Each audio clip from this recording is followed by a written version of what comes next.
Right, so this is episode 8. Oh my god, what an ending. That was Isn't that amazing?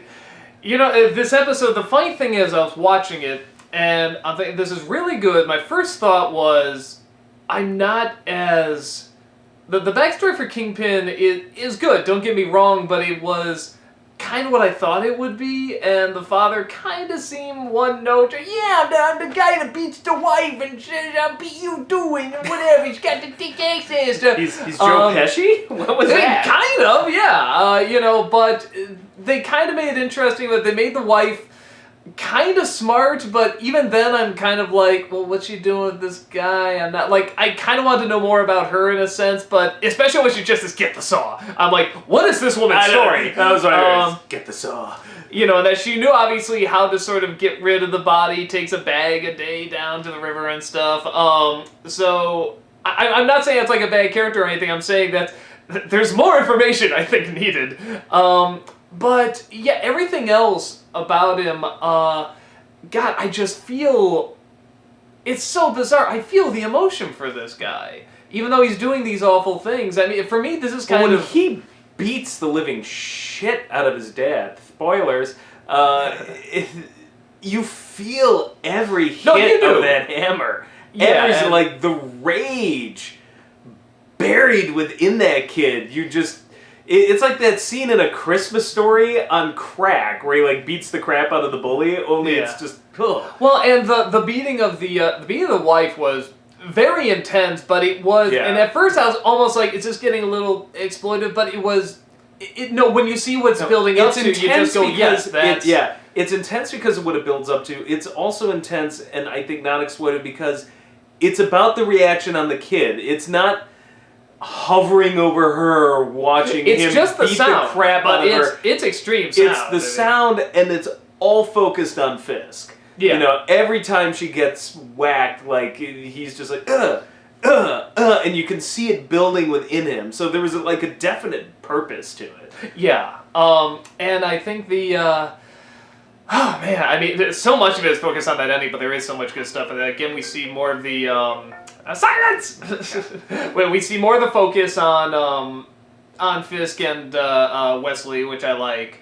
And how much, and on his, Vanessa, is that her name? Yeah. Yeah, I like... There's this trifecta now of, you got Wesley and Fisk with the bromance, and then you've got Vanessa brought into it, which, again, the juxtaposition, because it's the trifecta just like Murdoch has. Mm-hmm. Murdoch has Foggy and you're right. And so it's 3 and 3 now. Mm-hmm. And this whole thing, the whole show just does this. And then there's like other little details I noticed, like watching it a second time. The way Fisk's apartment is entirely done in white steel. It's high up. Yeah, I like white he doesn't steel, wear white, but they kind of make up for it by having it in viewing the city versus Murdoch's apartment, whether it's just his apartment or the law office. Brick, like very like earthy kind of brick, dark, yellows, dingy, so it's like the exact opposite. It's like Fisk is up kind of in the heavens here in his ivory tower, all steel and everything, and he's down in sort of this brickish hell. Just little details like that, like I love that. And the suit, like when it comes out at the end, he's been wearing black for most of the show. Yeah, when he comes out at the end, now we're a gray suit. Well, like, he's got more of a gray choice. color to him. And what I love about that ending is that they're making it look like, well, they're going to take the chance. They're going to expose this guy somehow. And it might cost them their life, but they're going to expose it. And you see him, there's this talk about you've gotten emotional and you've gotten weak and you've got, what's her name? Gao, is that her name? Yeah, Lady Gao. I mean, she had a wonderful scene with her. And I was waiting for her to kind of like reveal, because I said, like, she's got to speak English or whatever. I mean, these talking scenes make no sense, and why was he even surprised? Well, I like the other thing, they revealed two things. Like, not only does she speak English, and he speak Chinese, and the reverse, but they both speak Japanese. Well, what was they it, like, switch? They how many switch, languages? All. Like, I mean, she speaks all of them. Well, she speaks like all of them. We find out now, at least knows Japanese, because he replies, she asks in Japanese, because she used the word Nihongo. Like, I started recognizing some Japanese words, and he said, yay, like, and it was... Mm-hmm. So, yeah, like, they both speak Japanese as well, so they're really... even smarter than we already kind of figured. Yeah. And know a lot. So, but she had this great big talk about, like, you've gotten emotional and you've gotten weak, just restore balance to your house again in the most intimidating way an old lady like that can. And, well, it's because she's smiling. She's so sweet and demure, but she carries herself as only like an old Chinese woman can, with that sort of like evil mother kind of like, I will whip you into shape, god damn it. She carries this very strong confidence, but also authority. Yeah. And she's like an old, you know what she is? She's like those old ballet instructors. Like, you just want to see her with like a ruler or something like... Yeah, and I was kind of waiting for her. I was waiting for more of her because I just saw her and she always looks so confident. Like, I want to know more about her. So I'm glad she has this scene. She found out where he is and stuff like that. And when she's leaving and he flips the table, I could just feel his frustration, like big time. Like, it's one of those things where, and the music and everything. She's the only one that intimidates him. He's not intimidated by Nobu. She intimidates me! Yeah, he's not intimidated by Nobu or Leland or the Russians or, even the man in the mask still kind of feels like nebulous and out there. Like, when she shows up, like, that is the first time where it's like, okay, he is really intimidated by this short little Chinese woman. Well, and she talks to him like a parent, and I think, obviously, with that backstory... Get your house in order! Yeah, but, I mean, she talks to him like a parent, that is trying to be helpful, but, can... Threatening. Like, it's still the parent, and really, if any parent wanted to, could just crush you. I mean, no kid ever forgets like that. Her version of punishment is not going to be go to your room or you're grounded. It's going to be, I'm going to deal with other people, and you're probably going to be out of the picture. Yeah, I think with most parents, I mean, for every kid, there's this idea of, you love your parents and everything, but every kid is going to mess up and needs to be punished by a parent, and you never forget there's that authority, and there is that even with the best of parents, there's always that little bit of terror in the back of your head. Like, even if your parents are super nice and hippie, there's always some point where you feel like you could push your parents too far, and that's going to be bad. Well, and that's a part of the kid realizing it's like, oh, I can't get away with everything, every kid has to go through. Unless maybe you're truly a trouble psycho child and you're like, I do what I want, but, Yeah, no, you have to, as part of the learning process. Yeah, as part of the learning process, you find out about, everything is that, there are limits that anyone, can be pushed, including yourself. The scene afterwards with, because when Wesley comes in, and that rage when he shouts, leave me alone or whatever it was.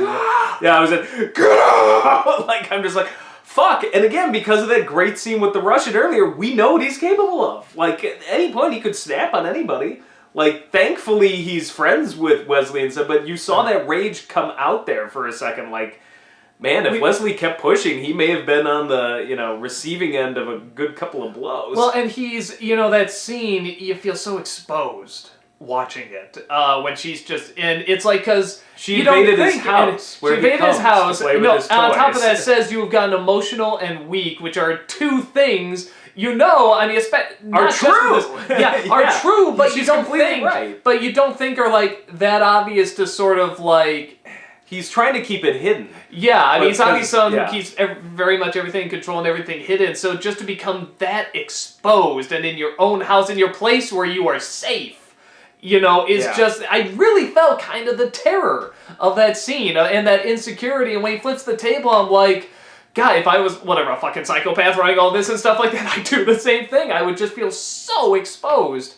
And I thought that was just so well handled. But then to have all of that come around to, her coming in, Vanessa coming in, and you don't know, it's like, is this a good thing or a bad thing for him? Is she playing more into the weakness or trying to play into a strength than you think, while those wonderful words are being written by that reporter, and not just about the guy, but about, exposing the truth. I mean, everything about this was about exposing. It was just a very exposed, focused episode. And then the other scary thing is, again, she's okay with it. Yeah. You're not a monster, and I'm like, well, I would think the truth she herself, I mean, but she obviously wants control of him as well, to sort of figure this out. But it's like it's like there's something kind of almost mothering about her, like she's another mother figure, like almost taking care of him. But it's like a perverse mother figure. I don't know. I get more control over it. I mean, I'm sure there is this level of caring, but I don't know where they're going. She's clearly not all there. Oh no! You didn't let me finish. I I don't know if it's pure controlling. I think, like, when I say mother figure, that's what I was saying. It's like a perverse mother figure, though.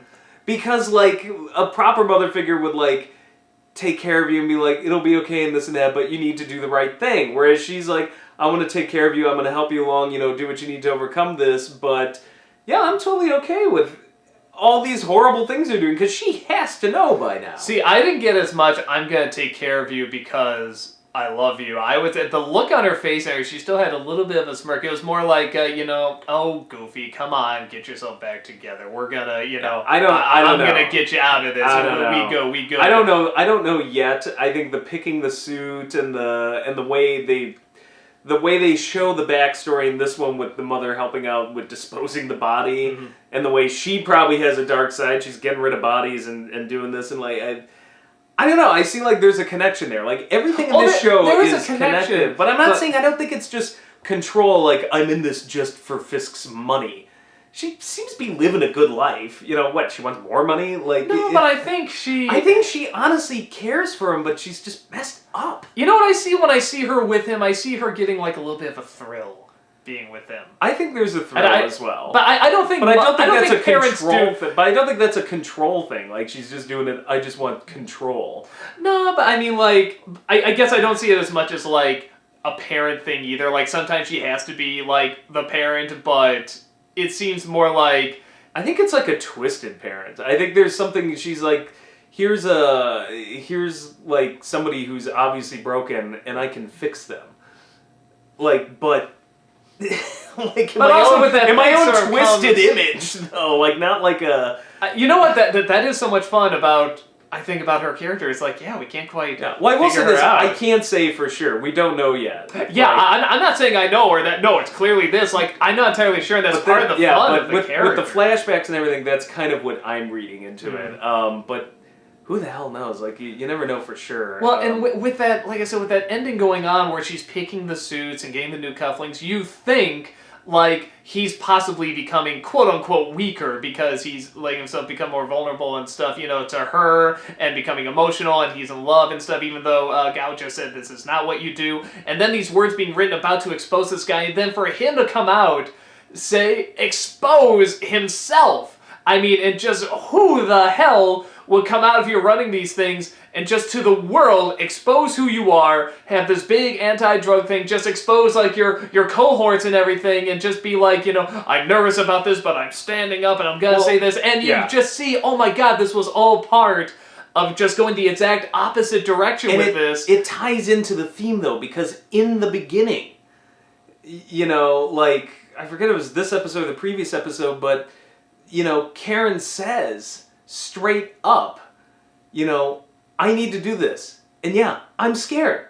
I'm scared as hell. But I'm not going to let these bastards get away with it. Which is something I like is that the characters who get beat upon, who would normally be your kind of useless secondary characters who are just there to get rescued by the superhero or whatever, they keep taking a beating, but they keep coming back. And they're just like, no, I'm going to do this. And you want to know why? Because I am scared. And I'm going to face that fear. And Fisk perversely does the same thing. He doesn't want to be in public. He doesn't want his name out there. He's doing the same thing that Karen and Murdoch and Foggy are doing, facing their fear. Now he's doing it, and it ends up screwing up Murdoch's plan. Well, you know, I'm glad you reminded me of that scene, because I really like when she says, you know, I know I'm terrified, I am so scared, but I'm going to face it, I'm going to stand up, this is what I have to do. And I really do judge, I mean, one of my favorite heroes is Mrs. Brisby from Secret of Nim. And some people could be like, well, all she does is hide and cover her head and is afraid and stuff. But that's exactly why, because she took out a fucking plow. Because she is afraid. She is terrified of all this stuff, but she goes and does it anyway, and she is facing that fears. And it's, I think when you can see what heroes do. Yeah, I mean, and it's how real do you make the fear, and how much can you feel it, and the environment you're going up against. And for she's gotten like strangled. She's gotten like she's taken multiple beatings, and she's still like, they're not gonna silence me. A lot of these characters have. I mean, really. Most of the characters, the good characters, just take multiple beatings, and they still get up and are just like, you know what? Is it gonna take more than that to stop me? Yeah, and I think, there's something you can see a hero, this is why something like, I don't even know, Transformers is an easy target, Optimus Prime going up against all these robots, and so, he's the mega big hero, he has a big sword on his blade, and blah, blah, he's not afraid of anything. And if there is no fear whatsoever, I'm not concerned about what he's going up against, because you haven't established that there's anything to be lost emotionally with the character. And that's why characters like Mrs. Frisbee and the characters in this, you do get behind and you are inspired by, because everyone feels fear and they have to confront it and they have to figure out what to do with it and how to come at it, when to hide, when to go forward, when to do all this stuff. And it's just a brainless maniac who goes in killing people saying, it's like, unless you're doing it kind of for comedy, there's nothing to the character. Well, they're not interesting. And it all connects together, because that also is the recurring theme with this, with Murdoch's father, is you keep taking a beating and you keep getting up. And the thing about Murdoch's father is that was the other juxtaposition I love in this show, is seeing Fisk's dad. Like, I know you're like, well, it's kind of what I expected, this and that. But it works perfectly because you saw Murdoch's dad. These two are father figures of a similar type. They're brawny, they're strong, they don't seem particularly bright. They're mostly physical types. And one instills important life lessons in his kid, and that's Murdoch. And the other does not, and that's Fisk. Yeah, he has fear. He pounds in fear. And both of them, if you think about it, feel responsible. Well, in one case, in Fisk's case, he literally is responsible. Murdoch feels responsible for his father's death because he asked him to lose it. And the way in which both of them die is the exact flip opposite. Murdoch is used to taking a constant beating, and losing. And the one time he decides to fight to win, to actually stand up to win, that's what gets him killed. Fisk, on the other hand, his, the old man Fisk basically is constantly, at least physically, winning. He's beating the crap out of the other guy. He's beating the crap out of his wife. He's berating his kid, and the one time, basically Little Fisk stands up and just totally takes him out. So he goes down. So one rose up, and goes down. The other is always up high, king of the world, he thinks, or at least in his own mind, and then he's brought down. Well, and now, of course, him looking at the painting that he bought and how it looks exactly like and the cufflinks, and now it all makes sense. Well, no, but the painting especially, how he would wake up and that's the first thing he sees, and even the first time you see him in the show, you see him looking at that painting, he is, at first you just think he sees something, whatever, you just draw your own conclusion, but then we see how much the wall they looked at before he fucking killed his father. You think it's just going to be some artsy thing, like, and he just looks at a white painting because it represents something and we're never going to explain it, and they actually do in a way that it doesn't... I would have been fine with, honestly. I would have been fine with it, but this way actually did it, and it honestly didn't feel like a cop-out to me. I'm like, okay, this all connected together really nicely. Like, this is how you write a good story. I think the only other little thing I noticed was, I like the way, just going back to the two different fathers and how they react to things. If you remember, and this is because I've seen it twice now, but Murdoch's dad gives him, some scotch to steady his hands, and he drinks it, it burns, and the dad just kind of sloughs it off and laughs a little, and it's like, whatever, like, stay in school, kid. This way, like, demands him to drink it. Drink it, and when he doesn't, spits it out, he just berates him. Ah, come on, that's funny. It's hilarious. My kid's a freaking idiot. Like, and again, just two similar scenes. A boy's first drink, offered from his dad, like, and one just perfectly comes off as like natural and and it's okay, and the other just is such a douchebag. Yeah, making fun of him and stuff. So again, the juxtaposition, it's like you now see these two characters and how they're both exactly the same and polar opposites. You and I are very similar. Which is like, I hate that line because it doesn't need to be said, but no, it doesn't need to be said because the show writes it well enough without it being said. But it's a common comic book trope and a common trope in a ton of things. But this is one of the best executions of it I've ever seen. It really is, because it takes its time to show it as well, and again, that is the advantage of having it as a show. It's almost biblical. It it's like this satanic kind of argument and this duality. Like it's really what it should be when comics are at their best. Yeah. The last thing I'll say, I'll make a little bit of a comparison here. A lot of people have asked what I think of Breaking Bad, and I know this is a different show. And my big argument is for the first 2 seasons, while it's a good show, I don't like any of the characters. I just find them so unlikable, and that's kind of the point. But I will say with Walter White, I think the Kingpin here is kind of what I wanted to see with Walter White, where he is despicable and he is doing these awful things, but at the same time there is just this real emotion, this real understanding of his mental state. And I'm not saying that Breaking Bad didn't do that. It did show what he was going through, but I did not feel as much for him. The way he sort of came to these conclusions makes more sense with the Kingpin than it does with Walter White. And that's part of the Walter White character. He's just supposed to kind of be nuts. But I understand this insanity much more than Walter White's insanity. And it's still a good show. He hasn't seen it, so... I've only seen season 1, and I liked it a lot. One of these days I'm going to binge watch all of them. I still haven't you see what I'm talking... And again, with Walter White, that's kind of the idea that he is nuts and he will almost have the split personality, but... I know the argument you're making. It would be unfair of me to just say I blanketly agree with that comparison if I haven't seen it. So I'm not going to do it. But I know what you're saying, because in other shows I've seen similar things. There is a humanity to Fisk, and that's always the thing. I find villains who are human more scary than just, I'm just a monster and this and that. Not scary to me. It's the ones that are human, because you always want to try to rationalize with the human side, and at any second that can snap. Yeah. And it's just thrown out the door. Kind of like real life, really. Yeah. and you're just on the other side of a gun now going, I can't believe, that's what most murders are committed by people you know. Yeah. Oh, I never knew it was that 60, person. Yeah. 63% chance or something crazy that if you were to get murdered, it would be somebody you know. And there's a great line, I think it was 8mm, where they're talking about, the thing that gets me most is it's the surprise.